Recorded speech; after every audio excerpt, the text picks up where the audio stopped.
passada, quem estava aqui, viu um pouquinho do que Deus falou a respeito de Obed-Edom, e aí Deus começou a ministrar também algumas coisas comigo hoje aqui. Eu vou ler o texto, o tema da semana passada, que está em 1 Crônicas 13, 14, e aí a gente vai deslanchar de novo o que Deus tem para revelar para a gente aqui. 1 Crônicas 13, versículo 14, que diz assim: Assim ficou a arca de Deus com a família de Obed-Edom 3 meses em sua casa, e o Senhor abençoou a casa de Obed-Edom e tudo o quanto tinha, e amém. Fale conosco, Senhor. Somos dependentes e carentes de ouvirmos a Tua voz. Tua presença já é real neste lugar. Sinta-se à vontade no ambiente, Senhor. Fale conforme a nossa necessidade. Trabalhe nos nossos corações, Senhor. Em nome de Jesus, eu já quero dar uma ordem para todo o espírito roubador da palavra. Seja repreendido em nome de Jesus tudo que se opor para distrair, para tirar a atenção da tua igreja de ouvir a tua porção nesta noite. Nós repreendemos em nome de Jesus. Fale conosco, Senhor. Essa é a nossa oração. É assim que nós oramos, agradecemos em nome do teu Filho amado, Jesus. E se você quer, diga amém. Pode sentar, dando glória, se você puder. Sabe que hoje, quando eu peguei para dar mais uma lida aqui, Deus falou algo comigo interessante. Ele falou: antes de você concluir o que eu fiz na vida de Obed-Edom, eu quero que você explique para eles algumas coisas a respeito da minha presença. Porque se eles entenderem algumas direções da minha presença, eles vão entender o que aconteceu na casa de Obed-Edom. E eu comecei a estudar, e o Senhor começou a me levar para uma meditação de quando Ele passa para Moisés, quando Ele tira o povo do Egito, coloca o povo no deserto, e aí Deus tem um desejo de se relacionar com o povo. Deus quer estar com eles no deserto, Deus quer estar junto com eles. Então Deus vai dar algumas instruções para Moisés, e ali Deus vai começar a dizer a respeito do tabernáculo, vai dizer a respeito de tudo que Ele gostaria que tivesse. E quando chega na questão da arca da aliança, Deus já tem até o nome de quem vai fazer. Deus fala para Moisés: olha, o Bezalel, ele é um rapaz cheio do Espírito Santo, e ele eu separei para concluir esse trabalho, porque eu conheço as obras das mãos dele. E aí começou a dizer para Moisés acerca da cássia, do ouro puro, maciço, enfim, tudo que tinha que ter para poder fazer ali. Porque Deus está dizendo: olha, eu preciso que essa arca seja feita, mas não é só uma caixa. Quando você levar essa caixa para o meio do arraial, a minha presença estará com vocês. E aí Deus vai falar assim: só que o templo que você vai construir, ele não é um templo fixo, como esse daqui que nós estamos vendo. Ele vai ser um templo móvel. E eu não sei se você sabe, mas o Êxodo, ele aponta diretamente para algumas questões de Cristo. E olha o que Deus está dizendo. Deus está dizendo assim: olha, o templo que vocês vão construir, esse não vai ser fixo, ele vai ser desmontável, porque vocês serão conduzidos pela minha presença. Então eu darei sinal para vocês de quando vocês devem ir e de quando vocês devem parar. A minha presença vai na frente de vocês. E aí eu comecei a raciocinar e falei: que incrível isso, porque Deus já estava falando no deserto para Moisés: esse templo não é um templo fixo, esse templo é um templo móvel. Olha para quem está do teu lado e fala: esse templo hoje é você. É por isso que ele não habita em templos feitos pelas mãos do homem. Ele habita em você. E você é móvel, você vai, você é guiado por ele. Eu achei incrível quando Deus começou a conversar comigo. E aí, eu fui descobrir, estudando hoje em alguns ensinamentos que a gente teve alguns meses atrás, que quase ninguém queria trabalhar com a madeira maciça, com a madeira de acácia. Era uma madeira difícil de trabalhar, mas em compensação era uma madeira que não se corrompia, não estragava. Por isso que Deus pediu que fosse aquele tipo de madeira. Então para Bezalel foi desafiador, porque se Deus falasse para qualquer outra pessoa, as pessoas não iam querer pegar aquele trabalho, porque aquele trabalho traria problema, não valia a pena, não compensaria o tempo. Mas Deus já tinha escolhido alguém, porque o texto é muito claro em dizer que Bezalel era cheio do Espírito Santo. Não fala Espírito Santo porque na Bíblia, no Antigo Testamento, não fala Espírito Santo, mas fala era cheio do meu Espírito, que traduzindo para os nossos dias é o Espírito Santo. E eu acho incrível, porque quando Moisés bate na casa de Bezalel para dizer para ele, dar as instruções de como seria a Arca da Aliança, o Bezalel falou assim: eu aceito o trabalho de cara. Mas deixa eu te falar uma coisa, a madeira é acácia, não tem problema, eu aceito. E aí Deus bradou no meu coração e disse assim: quem é cheio do meu Espírito não tem medo de desafio. Vou dizer de pessoas que são cheias do meu Espírito não tem medo de desafios. Eu vou dizer de novo porque alguém precisa pegar. Quem é cheio do meu Espírito não tem medo de novos desafios. Então o Bezalel não estava olhando para o problema, ele estava olhando para um desafio que ele estava se propondo a fazer. E a Bíblia diz que ele vai fazer. E sabe o que é legal? Que eu comecei a imaginar, porque como eu sou contadora de história, eu fiquei imaginando o Bezalel fazendo a arca, cheio do Espírito. Eu acho que ele começava a fazer alguma coisa e... eu gosto dessas coisas, xaramarai, né? Porque o homem era cheio do Espírito. Você imagina, tocava na arca, o homem ficava cheio do Espírito. Comecei a imaginar isso. De repente a arca fica pronta. Deus fala para Moisés: coloca no meio do arraial. Só que Deus deu uma instrução para ele, bispo. Deus falou assim: são 12 tribos. Divida as tribos de 4 em 4. Coloca um para a banda do norte, um para a banda do sul, outro 4 para a banda do leste. Dividiu, norte, sul, leste, oeste. Mas a minha presença é no meio. Deus divide as tribos, mas fala: a minha presença é no meio. E aqui Deus falou algo para mim: sabe por que a minha presença é no meio? Porque todos têm acesso. Rico, pobre pode ter acesso. Tribo pequeno, tribo grande pode ter acesso. Deixa eu te falar algo: acesso à presença de Deus não tem como pagar camarote. Acesso à presença de Deus é para quem quer. Ela está no meio. Ela está dizendo: quem quer vem, está aqui disponível, pode aproveitar, estou no ambiente. Ela é acessível para você. Amém. E aí vai dizer a respeito do tabernáculo, só para você entender. E quando começa a construir, Deus já fala assim: ó Moisés, o tabernáculo é no meio. Vai ter o átrio, vai ter o santo do santo, mas vai ficar tudo no meio. Mas a porta do tabernáculo é voltada para o oriente. E aqui Deus me entregou uma coisa incrível. Se você não pegar, eu vou embora agora, nem vou pregar mais. Se liga. Deus falou, tanto que a porta do tabernáculo é conhecida como a porta do oriente, porque ela era voltada para o oriente. Tem que ser para o oriente, porque é a instrução de Deus e a lei. E aí eu falei: Deus, por que todas as tribos o Senhor distribui regional, mas a porta do templo ela tem um lado fixo para ficar? E aí Deus falou algo para mim tremendo, irmão. Deus falou assim: porque o Egito fica para o oriente, então a porta tem que ficar para o oriente, porque para entrar na minha presença tem que virar as costas para o Egito. Eu vou dizer de novo: por que a porta é no oriente? Por quê? Porque para entrar na minha presença não tem jeito, tem que virar as costas para o Egito. Por quê?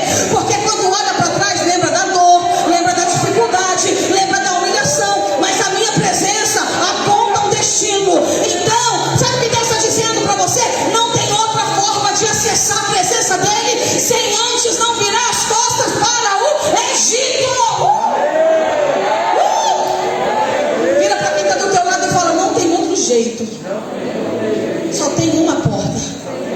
Não, fala de novo porque alguém não entendeu. Só tem uma porta que te dá acesso à presença, e essa porta para entrar tem que virar as costas para o Egito. Não tem jeito. Tem gente dizendo assim: mas eu achei uma porta. Eu não tenho nada contra as outras religiões e eu respeito todas, mas tem muita gente acreditando que já achou uma porta.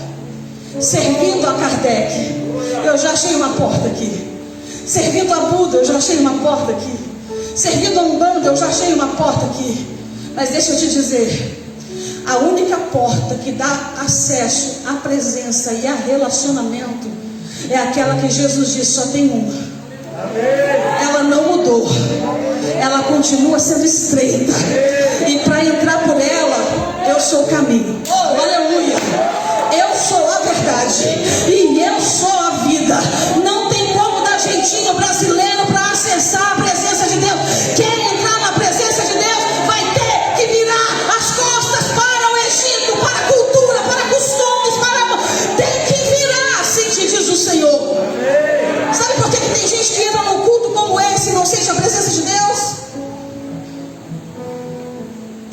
se decidiu se quer entrar na presença ou se está com saudade do pepino e do jiló e da cebola e de tudo que tem no Egito. Não dá para ficar em cima do muro. Chacoalha essa pessoa e fala para essa pessoa: ei, não dá para ficar em cima do muro. Tem que tomar uma decisão. Quer ter a experiência de viver na presença de Deus? Porque quando entrar na porta, olha aqui, bispo, a porta é para o Oriente, o Egito é para o Oriente. Então quem vai entrar até o átrio, porque até o átrio todos tinham acesso, até o alpendre do templo todos tinham acesso. Para entrar ali no alpendre, tinha que fazer isso aqui para o Egito. Não tinha como. Eles entram de costas viradas para o Egito. E tem gente, aí a gente vai entender por que Obed-Edom foi tão abençoado. Olha as regras que tinha para a presença de Deus ser atraída. Eu tenho que virar as costas para aquilo que não me dá futuro.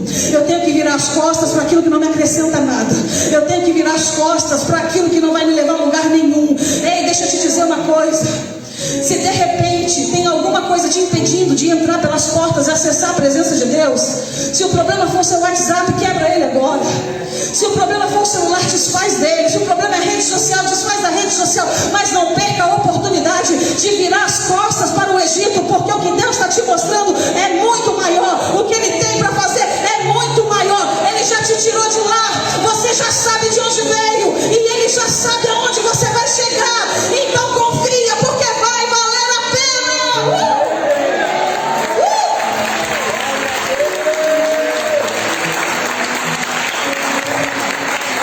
Aí quando a gente vai lá para Números, a gente vai ver que um motim se rebela contra Arão e Moisés. Corá é o líder. São 250 líderes.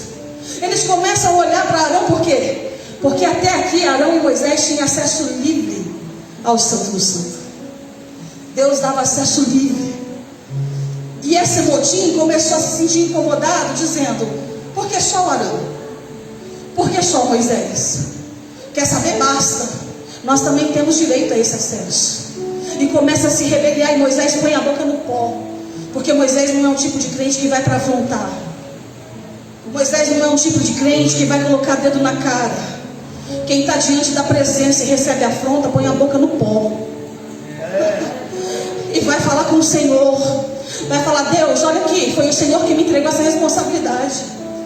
Olha o que eu estou tomando aqui por conta disso. E Deus vai dar algumas instruções para Moisés. Deus vai falar para Moisés assim: eu vou mostrar para eles que eu escolhi Arão como sacerdote. Eu vou provar que a escolha é minha. E aí você conhece, Deus fala para Moisés pegar o incensário de 250 líderes, trazer para a porta ali do templo, próximo do altar, pegar o cajado dos 12 líderes de tribos, trazer para frente, colocar o nome de cada um, o de Arão colocar na tribo de Levi. E ali Moisés vai dizer que no outro dia, o que amanhecer florido, com frutos e com folhas, é a escolha do Senhor. Teve gente que dormiu na porta do templo, para não ter medo de Moisés passar o povo para trás. Porque sabe qual que é o problema? Moisés vai olhar para Corá e vai dizer assim: já não basta, Deus entregou para vocês, vocês são levitas, vocês ministram aqui o tempo todo, agora vocês querem também o sacerdócio. E Deus falou algo tremendo comigo que acontece no nosso meio.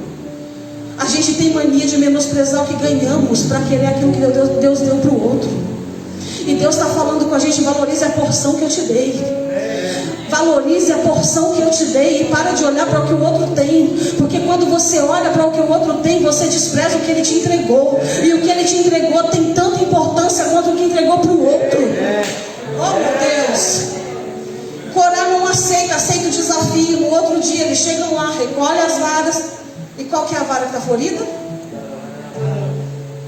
Aí Deus fala para Moisés: essa é a minha escolha. E Deus falou algo comigo, bispo, tremendo. Deus disse assim: eu só fiz aquilo para provar, Priscila, que quando eu levanto, ninguém abate. Oh meu Deus do céu. Vou dizer de novo. Deus falou: eu só fiz aquele desafio para mostrar que quando a escolha é minha, não tem a terra para bater. Oh, vira para quem está do teu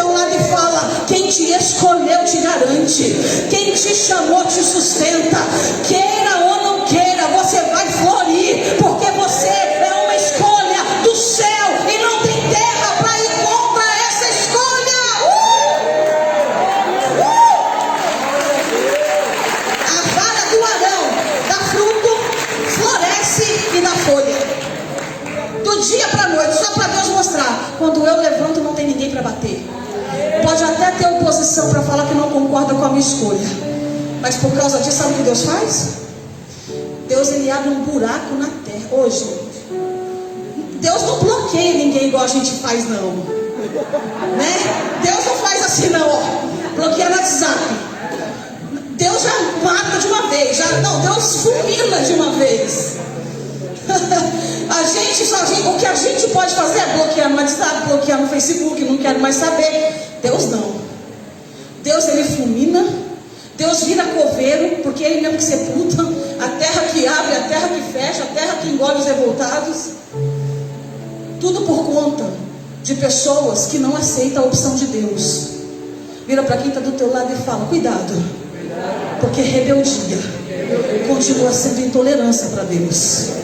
Cuidado com a rebeldia. Rebeldia contra a liderança. Gente que não sabe respeitar a liderança, que fica questionando a liderança. Se a liderança está aqui, foi porque o cajado dele floriu, floresceu, deu fruto, e é uma escolha de Deus, queira você ou não. Se é ele e acabou. Você precisa respeitar as escolhas de Deus. Meu Deus. Bispo, só sei dizer que depois disso Deus fala assim: agora pega os incensários, queima, manda queimar tudo, enfim, faz tudo aquilo. Estou te contando tudo isso para você entender qual que era o processo para que a presença de Deus fosse cultuada. Tinha todo um ritual. Aí Deus fala assim: agora é o seguinte, a partir de agora é outra coisa. Santo, átrio, santo, e eu quero o santo do santo, porque até o santo, Moisés e Arão tinham acesso. No santo do santo ele fala: eu quero uma cortina aqui, tem que ser azul, 4. Deus começa a falar: 4 cortinas azul. Fecha. Tem outra coisa, para ter acesso aqui agora, só quando eu chamar. Quando eu chamar vai ter acesso, porque não é bagunçado, não. Tem gente que acha que está na casa de Deus e pode viver a vida de qualquer jeito, mas ainda tem ordem, princípio e protocolo. Vou dizer de novo: tem gente que está na casa de Deus e acha que pode fazer o que quer, e Deus está mostrando a organização. Deus está mostrando: vai ter que ser assim. Deus está dizendo: vai ser assim, quando eu chamar, vem para a minha presença. E tem mais, hein? Só o sacerdote entra lá, e se não tiver santificado vai morrer. E eu acho incrível, porque Deus ainda fala: e o sacerdote só pode entrar. Olha que tremendo isso. O sacerdote só pode entrar no santo do santo quando ele acendeu o incenso na porta do santo. Aí essa fumaça vai tomar conta de todo o santuário, de todo o santo do santo. E ele só pode entrar quando ele não conseguir enxergar o pé dele mais, porque vai estar coberto de fumaça. O que Deus está dizendo aqui? Para entrar na minha presença, você só consegue entrar quando você deixa de enxergar você, para enxergar eu. É por isso que tem aquele louvor: no santo dos santos, a fumaça me esconde, só teus olhos me veem. Debaixo de sua graça é o meu abrigo, meu lugar secreto, só tua graça me basta. Porque no santo do santo é você e ele. E para você se enxergar nele, você tem que deixar de enxergar você.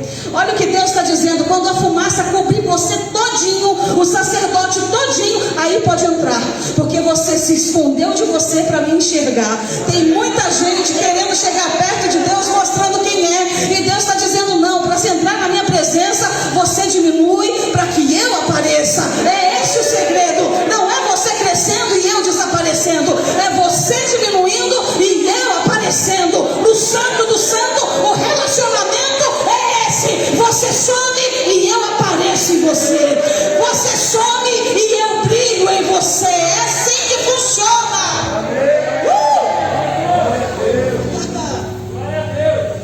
Depois que a gente entendeu tudo isso, eu comecei a pensar: está aqui o segredo do Obed-Edom. Esse homem não recebeu só uma caixa na casa dele, não. Esse homem seguiu um protocolo para atrair a presença de Deus. Esse homem teve reverência. Esse homem soube desaparecer dele para que Deus aparecesse na casa dele. Não, vira para quem está do teu lado e fala: Quando você deixar a presença aparecer na tua casa, mais que a tua vontade, a tua opinião, o seu achismo, você vai ser bem sucedido em tudo. Porque quando eu diminuo para Ele governar, tudo dá certo na minha vida. Oh meu Deus do céu, olha o que Obed-Edom está fazendo. Esse homem cumpria todo um protocolo. A gente pregou aqui semana passada que o que não fez 20 anos na casa de um, em 3 meses fez na casa do outro. Porque não adianta eu achar que eu carrego a presença, mas eu não ter referência para estar com Ele. Nada acontece. Tudo é relacionamento. Deus está convidando a gente para um relacionamento. E relacionamento de reverência, de santidade, relacionamento de verdade. Sabe o que eu achei engraçado? Que eu estava lendo a parte dos filisteus, porque foram 5 cidades que a arca passou, né? Que deu problema na cidade dos filisteus. Uma, o deus de Dagom caiu, a outra, os ratos saíram do esgoto. Quem lembra disso? O outro foi as hemorroidas, tudo que deu. E na última cidade o povo não quer né? Então aí eles veem que eles têm um problema, e Deus fala assim: você não prestou atenção nisso. Eles começam a falar assim: vamos devolver, melhor devolver. Aí alguém fala: não, foi tão trabalho para roubar e a gente vai devolver? Não, tem uma outra ideia. Vamos pegar os bois, colocar essa arca aí e mandar. Se chegar lá, chegou. Eles queriam dar um perdido na arca, essa era a verdade. Aí a gente vai entender por que o outro morreu. Porque a mania do crente às vezes é querer adaptar o que o inimigo faz dentro da igreja. Porque o inimigo faz lá fora, a gente acha que pode fazer aqui. É por isso que ele foi fulminado. Porque viu o exemplo dos filisteus de carregar a arca em carro de boi e achou que podia colocar também. Eu tenho muito medo com essas coisas de adaptação, porque como eu falei, o princípio não muda. Bispo, aí alguém fala: não, para dar mais trabalho ainda, vamos colocar vaca. Não vamos menosprezar as vaquinhas, hein? Vamos pegar a vaca, 2 vacas, a gente põe a arca em cima e despacha ela. Aí alguém falou: não, mas pega a vaca que está mamando, tira os bezerros, o bezerro vai ficar gritando. Olha que loucura. E aí elas não vão ter força para chegar até onde tem que chegar. Olha que loucura isso. A Bíblia diz que quando essas vacas estão indo na direção, elas gritavam na subida e na descida, porque era muito pesado. Tadinha da vaquinha, você imagina? Pega uma vaca que não tem nada a ver com a história, coloca 300 quilos em cima dela, e alguém ainda fala assim: mas o costume deles é assim, quando a gente rouba alguma coisa deles, tem que mandar presente para eles. Mas tem que mandar o quê? Eles de ouro. Então, além de estar devolvendo a arca, ainda estava mandando coisa para compensar o roubo que tinha feito, até chegar no destino certo. Olha que forte isso aqui.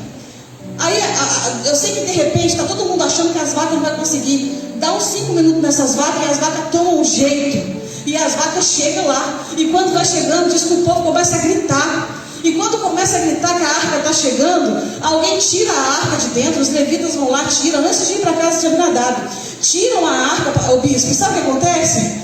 Viram e falam assim: agora mata as vacas para sacrificar. Imagina a cabeça da vaca. Já parou para pensar? 2 vaquinhas que não tinha nada a ver. Elas chegam lá, todo mundo, faz de conta que eu sou a vaca, tá? Vocês é o povo que está vendo a presença de Deus voltando para o arraial. Aí vocês vão começar a gritar, porque eles começam a gritar quando vê que a presença está chegando. As vaquinhas estão vindo, o povo começa a gritar. Imagina você, 300 quilos, mas não sei quantos presentes que tinha nessa carroça, as vacas chegando, aí você passou o cansaço. Imagina nos dias de hoje a vaca estourando na rede social, viralizando. Olha o povo como está recebendo a gente. Imagina o sentimento da vaca, viralizamos. Aí alguém tira a presença e fala: pode sacrificar para agradecer. Aí fica uma olhando para a outra. Sabe o que Deus falou comigo? Que naquele momento a vaca tem que entender que nunca teve a ver com elas, tinha tudo a ver com eles. O que estava fazendo o povo gritar não era ela, é o que elas carregavam. Deixa eu falar para você, não tinha nada a ver com elas. Estão chegando, o povo está gritando, não tem nada a ver com elas, tem tudo a ver com o que elas carregam. Quando tira a presença de cima delas, mata. Porque quando a presença sai, é morte. Vira para quem está do teu lado e fala: não tem nada a ver com você, tem tudo a ver com ele. E Deus falou: tem tantas vaquinhas no nosso meio que está achando que é por causa delas que o povo está, é por causa deles que o povo está, mas tira a minha presença de cima para ver o que vai acontecer. Porque nunca teve nada a ver com os nossos talentos, tem tudo a ver com Ele. Fala para quem está do teu lado que alguém tem que entender isso. Nunca teve a ver com os talentos que você tem, tem tudo a ver com Ele. Você só brilha porque é Ele. Você só está viva porque é Ele. Você só é aceito porque é Ele. As portas só se abrem porque é Ele. Tudo está acontecendo porque é Ele. Tira a presença de cima de você para ver o que acontece, porque tudo na tua vida tem a ver com a presença.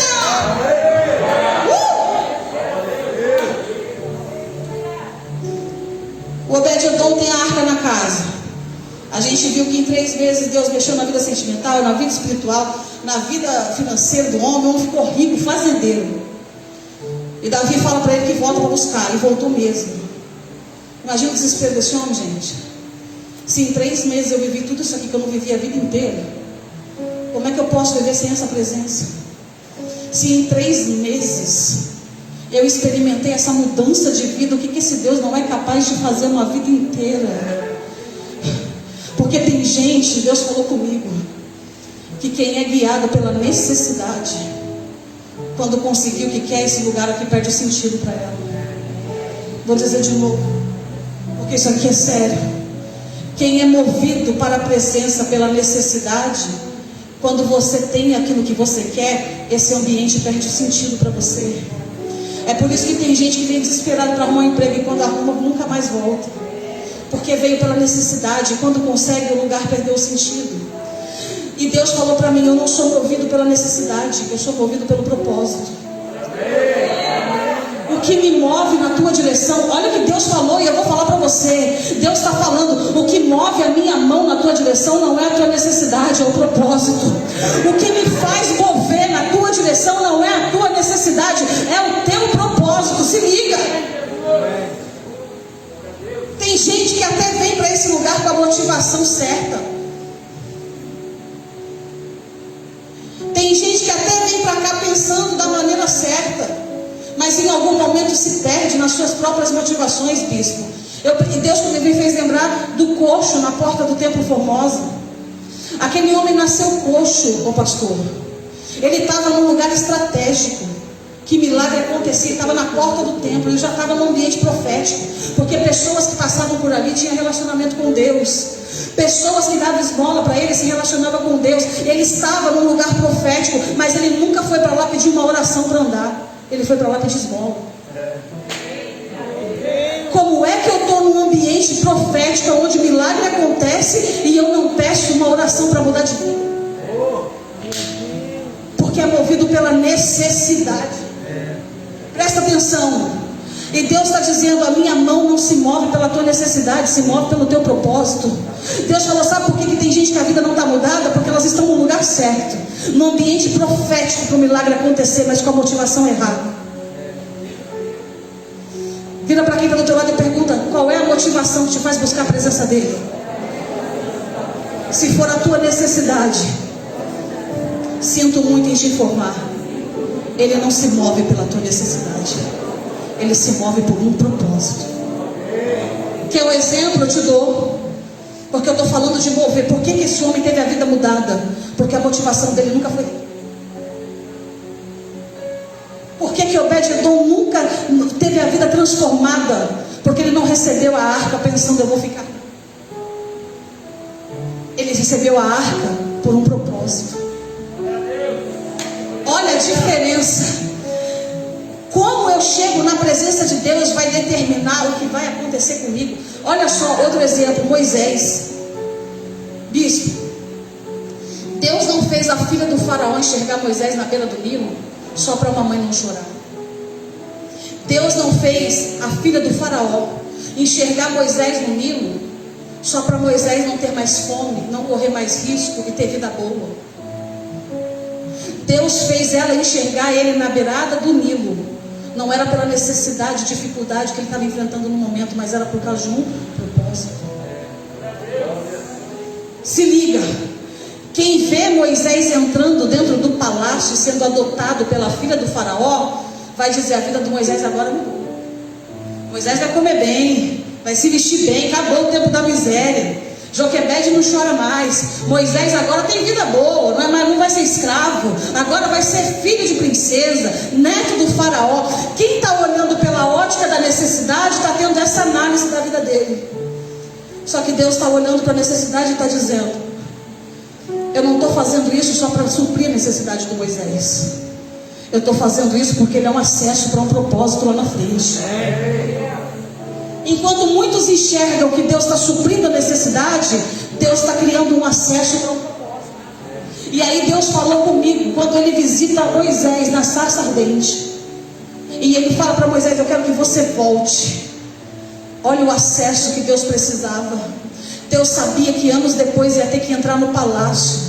Moisés era o propósito de Deus para dar acesso à presença de Deus dentro do palácio. Então não era pela necessidade. Suprir a necessidade foi uma consequência do que Deus tinha para fazer pelo propósito. Eu vou dizer de novo, porque alguém tem que entender: quando você vive pelo propósito, as necessidades são uma consequência do que vai acontecer, porque Deus é movido pelo propósito. Bispo, Deus falou comigo quando eu pedi para Moisés voltar. É isso que eu quero te fazer a pergunta, Priscila. Deus falou para mim assim: eu não quero pregar, eu não quero que você pregue quando eu fizer. Eu quero que você pregue quando eu já fiz. Qual que vai ser a sua postura depois que eu fizer? Qual que vai ser a sua postura depois que eu te der o carro que você quer? A casa que você quer? Os acessos que você precisa? Será que depois que eu fizer tudo isso para você, e eu dizer para você: agora eu preciso desse acesso para que a minha glória se glorifique lá, você vai estar disponível para isso? É muito forte o que Deus está falando aqui, porque a presença de Deus não é brincadeira. Relacionar com Deus é coisa séria. A gente vai entender que esse homem só prosperou, bispo, porque ele teve reverência. Ele nunca aceitou a presença para mudar de vida. A motivação do coração dele, quando aquela arca entrou na casa dele, nunca foi: agora eu vou ficar rico, agora nunca foi isso. É por isso que quando Davi volta para pegar a arca, ele larga tudo que conseguiu e pede para Davi: eu não posso mais viver sem essa presença, eu quero ir junto com você para Jerusalém. Quem é que tem coragem de largar uma vida próspera para dizer: eu prefiro deixar tudo aqui, mas eu quero a presença? Aí Deus me levou de novo para Moisés. Só que se você não pegar agora, eu vou até tirar, porque agora eu sei que vou dar uns glória forte aqui. Isso aqui foi forte. Isso. Deus aparece para Moisés e fala assim: Moisés, desarma as tendas, porque eu vou cumprir a promessa na vida de vocês. Eu vou fazer vocês chegarem em Canaã.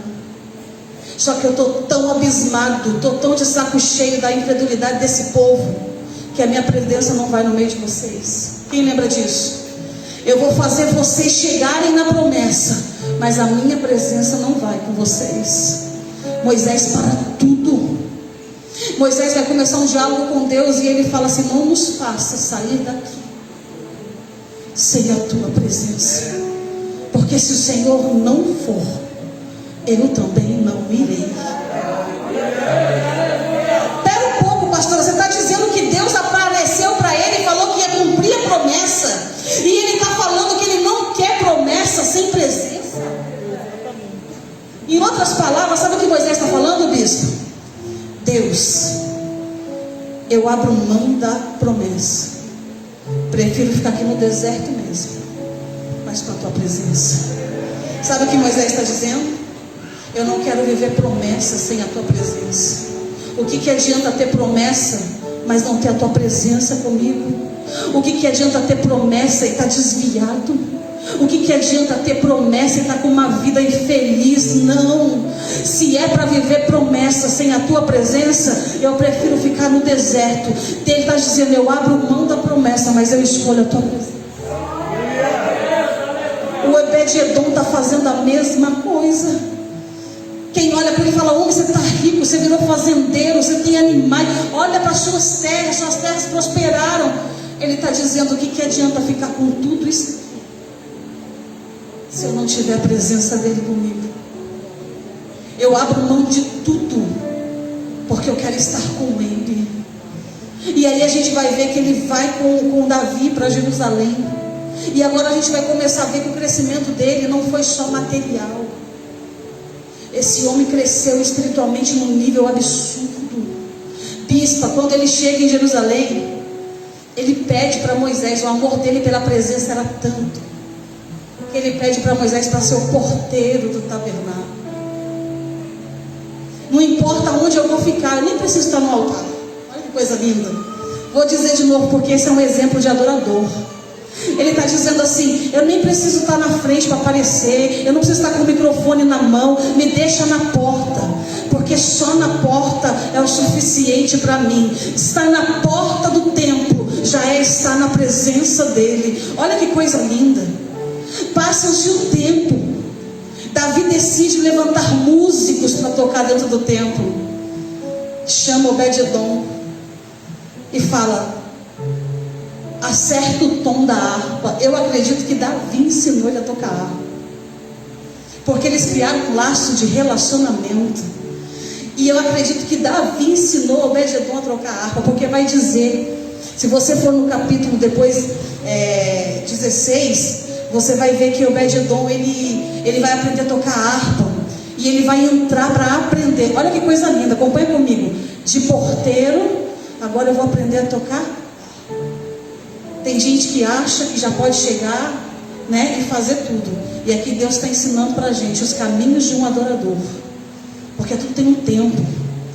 De porteiro, agora ele vai aprender a tocar harpa.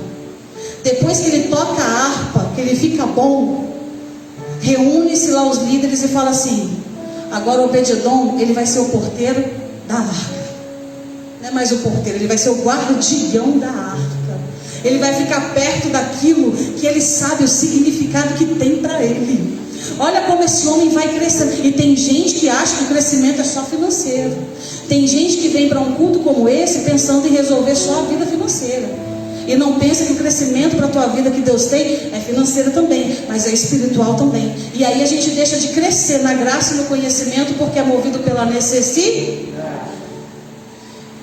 Depois da arca da aliança, Davi chama Asaf, que é o ministro de louvor, e fala assim: treina esse menino para ser ministro junto com você. Gente, alguém que morava na beira da estrada, era um Zé Ninguém. Olha o tanto que está crescendo. Olha para quem está do teu lado e fala: não importa de onde você veio, não importa a situação que você vive, saiba que Deus tem lugares altos para te colocar. Então não viva pelo julgamento das pessoas. Acredite no que Deus está falando com você, que Ele tem crescimento absurdo para a tua vida. Ele tem níveis altos para te levar. Deus, Ele não quer você só na beira da estrada. Ele te achou na beira da estrada, mas vai te levar num nível que nem você imaginava que chegaria. Assim te diz o Senhor. Depois disso, a Bíblia diz que eles vão fazer uma reunião com todos os líderes, e 78 líderes, olha só, está escrito lá no capítulo 16, que eles vão pegar Obed-edom, os irmãos de Obed-edom, e vão colocar como líder, ou seja, alguém que era liderado por Asaf, agora vai ter um grupo para liderar. O cara agora é líder dentro do templo. Só para você entender o que Deus está querendo dizer para você a respeito de Obed-edom. Alguém que era um nada, alguém com uma vida fracassada, fica rico, abre mão de tudo pela presença, agora é sustentado pelo próprio Deus. Porque quem está no altar como levita, a promessa é: vocês não têm parte na terra, porque eu sou a herança de vocês. Esse homem se torna levita na casa do Senhor, e mais para frente ele se torna tesoureiro na casa do Senhor. Quem lembra quando Joás e Amazias têm um embate, e aí Joás sai de Samaria, vai para lá para Judá, prende Amazias, rouba o templo, e é das mãos de Obed-Edom que pega todas as riquezas do templo, que calculando nos dias de hoje seria em torno de 3 milhões de reais que eles roubaram naquela época. Olha a responsabilidade que esse homem chegou, olha o nível de confiança que esse homem chegou. Alguém que estava perdido no meio do caminho, bispo, alguém que estava perdido na beira da estrada, alguém que não tinha perspectiva de vida, alguém que já não tinha mais como sonhar, porque não via esperança para a tua vida. De repente a presença para na casa desse homem, esse homem muda a vida dele de uma maneira, e agora aquele que era perdido na estrada, perdido no meio do caminho, agora é líder, é tesoureiro, é um homem de destaque, é um homem de respeito, é um homem que é sustentado pelo próprio Deus, ele e a família dele. E eu quero te fazer uma pergunta nessa noite: qual é a motivação que você tem buscado o Senhor? O que te faz vir para essa casa? O que te faz vir se relacionar com Ele aqui? É apenas um milagre que você precisa? É apenas um momento de desespero que você quer que Ele faça? O que te move para essa presença? Porque se é necessidade, eu vim dizer para alguém: começa a se mover pelo propósito e não pela tua necessidade. Porque existe uma promessa para quem tem propósito: as bênçãos alcançarão. As bênçãos nos alcançarão. Buscai o reino de Deus e a sua justiça, e as demais coisas vos serão acrescentadas, diz o Senhor. Olha que Jesus fala para os discípulos quando quer dizer isso.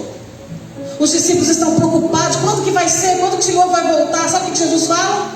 Não vos preocupeis com o tempo, porque o tempo não cabe a vocês, cabe ao meu Pai. É Ele que tem o controle do tempo. Vocês só precisam se preocupar em estar com Ele. Aí Jesus vai dizer assim: por que vocês estão ansiosos pelo dia de amanhã? Jesus está falando isso no monte. Aí sabe o que Jesus vai fazer para ilustrar para eles? Vai dizer assim: olha para as aves do céu.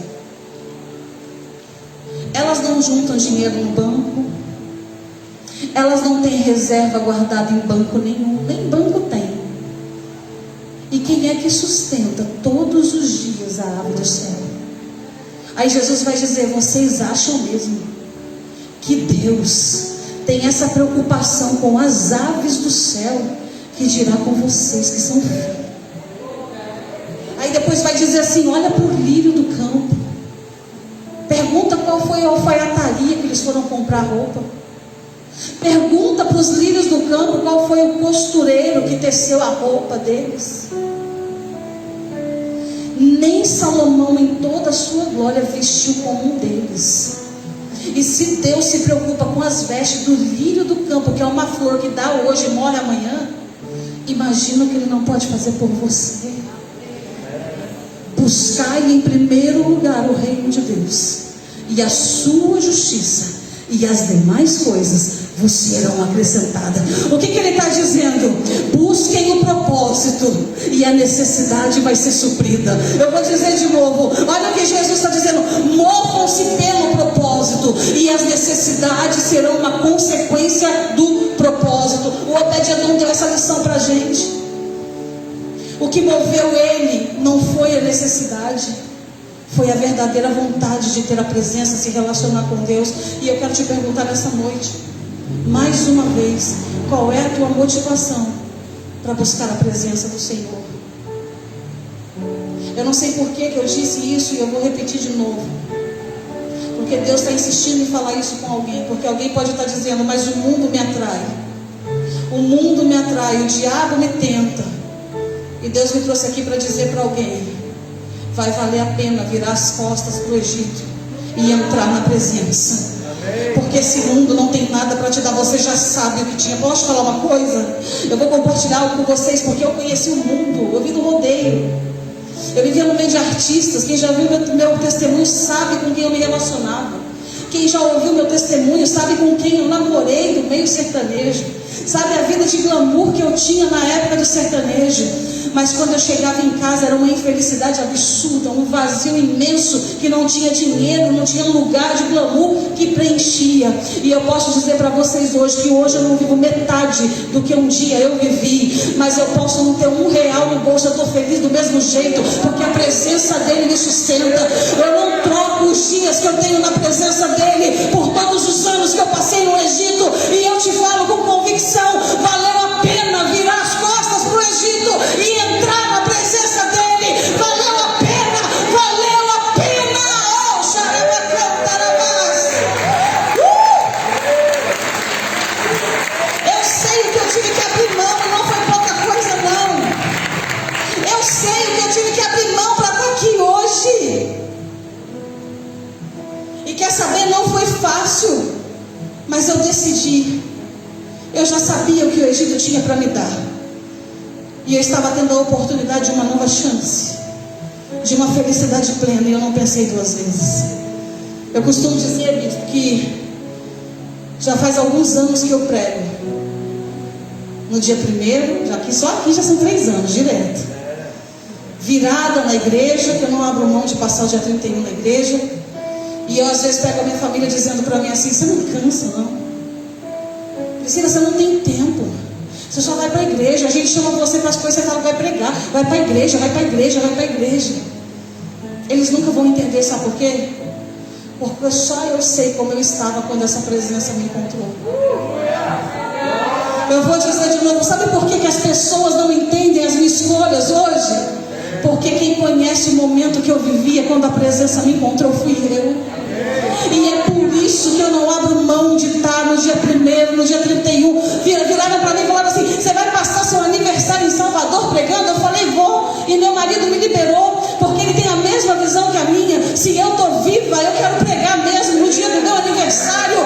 Porque só eu sei quantos aniversários tristes eu tive e quantos aniversários eu tenho na presença dele que mudou a minha vida. E eu não abro mão de estar na presença dele. Oh, xarabacantarabás. Se eu pudesse, eu não teria um dia de folga, porque o maior desejo do meu coração é falar dessa palavra. O que eu mais amo na vida é pregar essa palavra, que transformou a minha história, que pegou uma menina abandonada pelos pais, que pegou uma menina que não tinha perspectiva de vida, que todos apostavam que ia dar errado, uma mãe que deu errado, um pai sem responsabilidade. Aí Deus olha do céu e fala: a terra pode decretar sobre a tua vida, mas no Salmo 139 eu já tinha um plano para você, e a tua história está escrita e selada na eternidade. Eu não abro mão de falar essa verdade.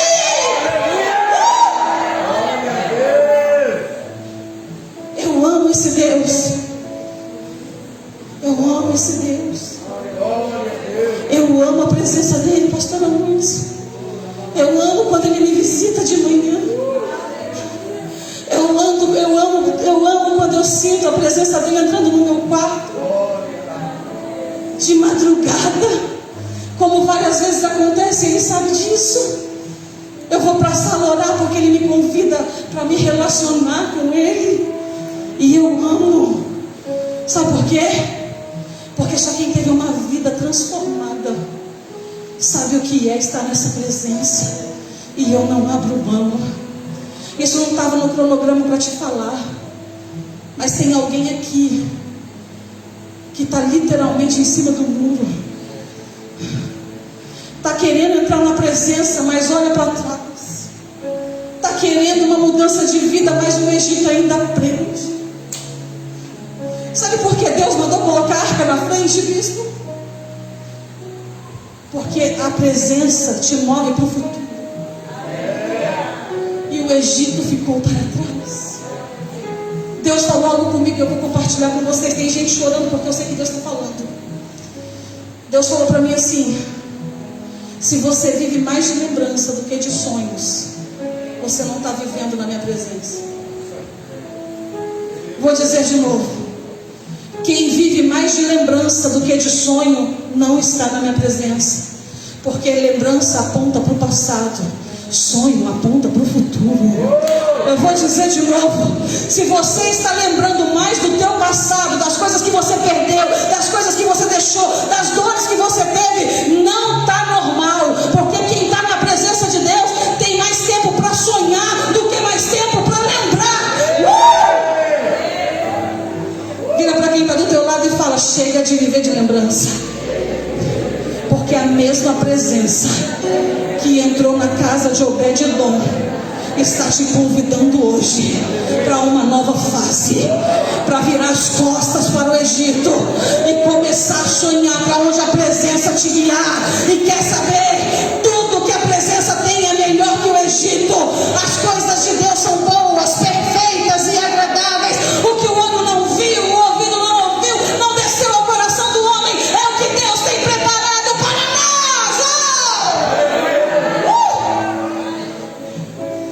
Tem gente aqui paralisado nas lembranças, paralisado com as coisas do passado, e a presença está te convidando para sonhar. E eu vou liberar uma palavra profética para quem crê. Quem crê vai receber. 2022 está logo ali. Vou dizer de novo: 2022 está logo ali. Você crê que o Deus do futuro já foi lá em 2022? Olha o que ele falou para Abraão: abençoarei os que te abençoarem, amaldiçoarei os que te amaldiçoarem. Sabe o que Deus está dizendo para Abraão quando faz a promessa para Abraão? Quando Deus convida ele a deixar a terra e a parentela, a virar as costas para a terra que fazia ele ficar aprisionado e seguir para o futuro que Deus tinha para ele. Deus fala assim: sai da tua terra, da tua parentela, da casa do teu pai, e vai para a terra que eu vou te mostrar. Só que Deus não deu a rota, Deus não deu destino, Deus não deu nada, Deus deu uma palavra. Tem gente que quer falar assim: mas Deus não me dá uma direção. E Ele está dizendo: já te dei uma palavra. Vou dizer de novo: você pode não ter uma direção, mas tu tem uma palavra. Vou dizer de novo: tu talvez não tenha uma direção, mas tu tem uma promessa. E a promessa te garante, não é a direção que te garante, é a promessa, é a minha palavra. Olha o que ele fala: eu abençoarei os que te abençoarem e amaldiçoarei os que te amaldiçoarem. Sabe o que ele está dizendo para Abraão? Já visitei teu futuro, já levantei os abençoadores. Já tem abençoador em 2022 te esperando. Você crê? Eu vou liberar de novo. A presença que está aqui está dizendo: 2022 está logo ali. Mas como eu sou o Deus do presente, do passado e do futuro, eu já estou indo lá em 2022, já estou levantando os abençoadores e já estou dando uma ordem para quem tentar atrapalhar. Se amaldiçoar, vai ser amaldiçoado também. Olha o que Deus está dizendo: já estou cortando a maldição e já estou levantando a bênção. Quem consegue pegar isso, vira as costas para o Egito, entra na presença e deixa a nuvem te guiar. Aleluia! Se coloque de pé. A Bíblia diz que a presença de Deus só podia se locomover quando a nuvem se locomover. Quem lembra disso? Sabe o que Deus falou para mim, bispo? Que tem gente que a nuvem já foi e a pessoa não está acompanhando. Tem gente parada esperando a direção e a nuvem já foi. Vou dizer de novo: tem gente parada no deserto falando: Deus vai me dar um sinal, e a nuvem já foi. Porque quem é guiado pela necessidade não consegue entender as coisas espirituais. Esdras vai dizer, guarde isso, Esdras vai dizer que as nuvens são como a poeira que sai do pé de Deus. Alguém não pegou, mas eu vou dizer de novo. Esdras escreve no livro dele: as nuvens do céu são como poeiras que saem do pé de Deus. O que Deus faz no deserto? Quando a nuvem, vocês vão. Quando a nuvem parar, a nuvem é o quê? A poeira. A poeira. Qual é a referência que eu tenho? Estou passando, hein? Me segue. Parei, para. Deus está usando a referência. E sabe o que eu achei lindo? Que tem gente que acorda Deus falou isso comigo, e desde que Deus falou isso comigo, eu nunca mais deixei de achar uma nuvem no céu. Deus falou para mim assim, ó: por mais que o seu dia esteja cinzento, você sempre vai localizar uma nuvem, nem que seja do tamanho da mão de um homem, mas você vai achar. Sempre vai ter uma nuvem, porque a nuvem não está lá para enfeitar o céu como a gente aprende na escola, não. A nuvem está ali para dar um sinal para a gente. Sabe qual é o sinal? Você está dormindo, quando você acorda, você olha para o céu, acha uma nuvem, e Deus fala: pode me ver, porque eu já passei. Estou deixando o sinal que eu já passei pelo seu dia. Estou deixando o sinal que eu já passei. Enquanto você dormia, eu passei, dei livramento, dei ordem aos anjos ao teu respeito. Você nem tinha acordado, eu já tinha preparado o dia. Então olha para essa nuvem e pode ir, porque eu já garanti o seu dia. Olha para a presença, olha para a presença, que a presença está te dando sinal. Aleluia. Chacoalha esse crente e fala: chega da lembrança. Chega de lembrança. Agora é sonho. Vamos falar melhor. Fala assim: chega de lembrança. 2022 eu quero te ver sonhando. E começa agora. Não espera chegar 2022 não. Começa a sonhar agora. Começa a sonhar agora. Olha que lindo. Para eu finalizar, quem dirige sabe disso aqui. Eu gosto dessa referência. O carro tem um para-brisa, sim ou não? Mas tem um retrovisor, sim ou não? A pastora Lúcia quer esse mistério. Por que o para-brisa é menor? Por que o retrovisor é menor que o para-brisa? Porque passado nunca foi referência para guiar minha vida. Por isso que o retrovisor é pequeno, porque ele dá referência de um passado, e passado não é referência. A referência é o para-brisa. Eu vou dizer de novo: tem um para-brisa